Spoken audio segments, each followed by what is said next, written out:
सिर्फ उन्होंने पैसा देखा कि हमके पैसा मिल गया तो अब उड़ जाना है। उन्होंने मौसम नहीं देखा कि मौसम उड़ने लायक है कि नहीं है। लातेहार जिला के चंदवा प्रखंड स्थित गायत्री मंदिर मोहल्ला सरोज नगर निवासी संजय कुमार साहू और पत्नी अर्चना देवी का शव चतरा सदर अस्पताल से पोस्टमार्टम होने के बाद चंदवा घर पहुंचा तो यहां पहुंचे हजारों लोगों की आंखें नम हो गईं। परिजनों की चित्कार से माहौल गमगीन हो गया।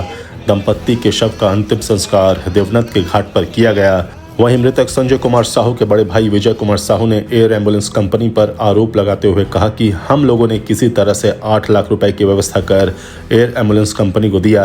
सारी गलती एयर एम्बुलेंस कंपनी की है। उन्हीं की लापरवाही से इतनी बड़ी घटना हुई है। साथ ही विजय कुमार साहू ने कहा कि घटना स्थल पर जब वे लोग गए तो वहां एयर एम्बुलेंस को देखकर ही लग रहा था कि यह बहुत पुराना एम्बुलेंस है। आज हमारा पूरा परिवार उजड़ गया है।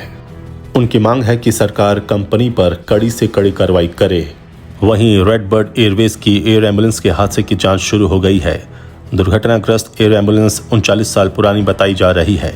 जिस समय एयर एम्बुलेंस हादसे वाली जगह से गुजर रही थी उस वक्त वहां तेज हवा के साथ बारिश हो रही थी और लगातार थंडरिंग भी हो रही थी।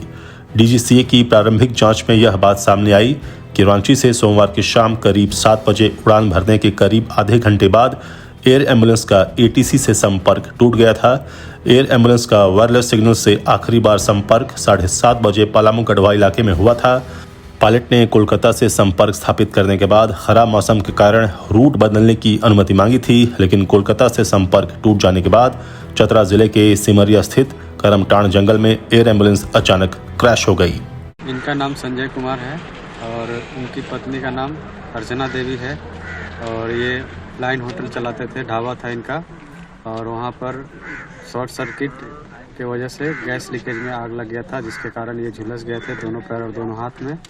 तो इनको तत्काल इलाज के लिए रांची देव कमल हॉस्पिटल में एडमिट किया गया था, लेकिन वहाँ हालात नहीं सुधरने के कारण हम लोग इनको दिल्ली रेफ़र किए थे चार्टर्ड एरोप्लेन से। तो उसी क्रम में अब जब एरोप्लेन यहाँ से उड़ी तो थोड़ी देर बाद इनका एरोप्लेन का कनेक्शन कट गया। ख़राब मौसम होने के कारण कहीं न कहीं एरोप्लेन विभाग भी इनका कसूरवार है और जो भी इनके साथ गलत हुआ है उसका न्याय हो और इनके बच्चों को इनका हक दिया जाए, मुआवजा दिया जाए। एयर एम्बुलेंस के लिए कैसे पैसा जुगाड़ किए थे ये? एयर एम्बुलेंस के लिए अपने सगे संबंधियों से मांगे थे, कर्ज उधार लेकर के उन्होंने उसका पेमेंट किया था। अच्छा, और मौसम अलर्ट तो पहले ही की थी कि मौसम खराब है, तो ये तो उनका काम था ना। हम ये थोड़ी बोले थे कि आप उड़ा ही लीजिए। हम तो सब कुछ अच्छा रहने के बाद ही उड़ाने के बोले। हमको तो जाना था, पर ऐसा थोड़ी था कि खराब मौसम हो तो आप उड़ा लीजिए और फिर हमारा भाई का जान ही न बचे। सब कुछ देखते हुए उनको सही डिसीजन लेना था ना। क्या मांग करते हैं आप? हमारा मांग यही है कि उसका गहराई से जांच हो, किसका गलती है, और फिर हमारे भाई को न्याय दिया जाए।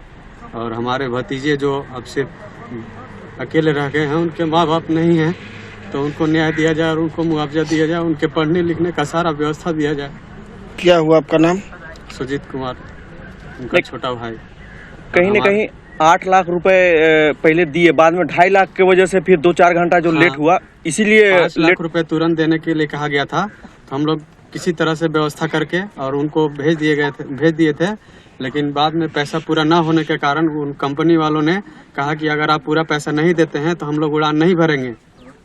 तो फिर बाद में हमारे चचा हैं रमेश चचा, उन्होंने कहीं से और व्यवस्था करके उनको वो भी पैसा मुहैया कराया, तब जाकर प्लेन उड़ा। और सिर्फ उन्होंने पैसा देखा कि हमके पैसा मिल गया तो अब उड़ जाना है। उन्होंने मौसम नहीं देखा कि मौसम उड़ने लायक है कि नहीं है। कितना में बात हुआ था कि रांची से दिल्ली छोड़ना है मरीज को? बेड टू बेड बात हुआ था रांची से दिल्ली के लिए 8 लाख में।